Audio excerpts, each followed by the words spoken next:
All right, first, how is this going to dent our growth and recovery? All right. So before Odette, we were already very optimistic about the growth in 2021 and even moving into 2022. But as mentioned earlier, the regions and areas affected by Odette account for about 36% of our GDP. So it's likely to put a dent into our recovery. I know that areas like Surigao were affected, but some major economic hubs were also affected, like Cebu and Bohol.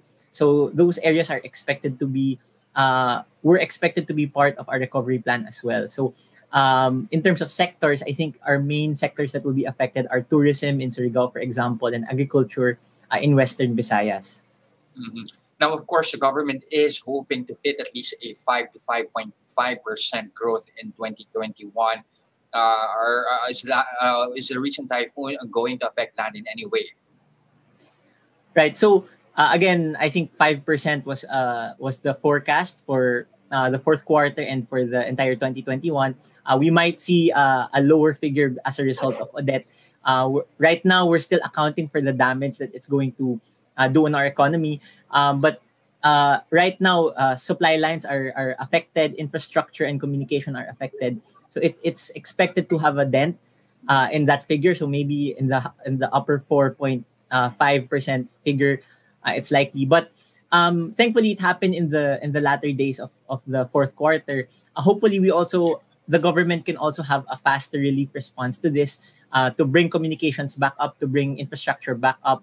And right now, we also have an open credit line with the World Bank, if I'm not mistaken, that we can use in times of calamity. So I think the government should be able to maximize that so that we can have a quicker recovery from this.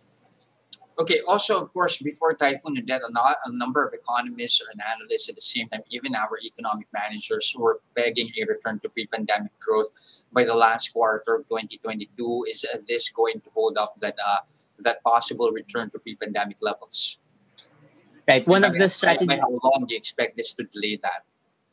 Yeah, one of the strategies in many of the regions affected was supposed to be tourism, right? So I think given the impact of Odette, our tourism industry is really going to be hard hit in those areas. I think they're going to experience the brunt of that downturn in tourism. So their expected recovery in terms of the pandemic might not be as fast, and it will really depend on how fast we're able to bring up our infrastructure back up to how it was before Odette.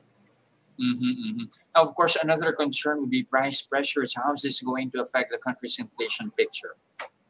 Yeah, of course, in those areas, those areas will be the most hard hit when it comes to consumer prices. It will really depend on how quickly we can get supply lines back up, how quickly we can get roads and bridges back up. If we can clear the debris from those areas, that will help ease pressures on inflation. But as of right now, again, we can already see instances of price gouging and people taking advantage of that. So hopefully the government can do its part to fast track delivery of relief goods in that area, and also to clear supply lines so that eventually it will ease the inflationary pressure.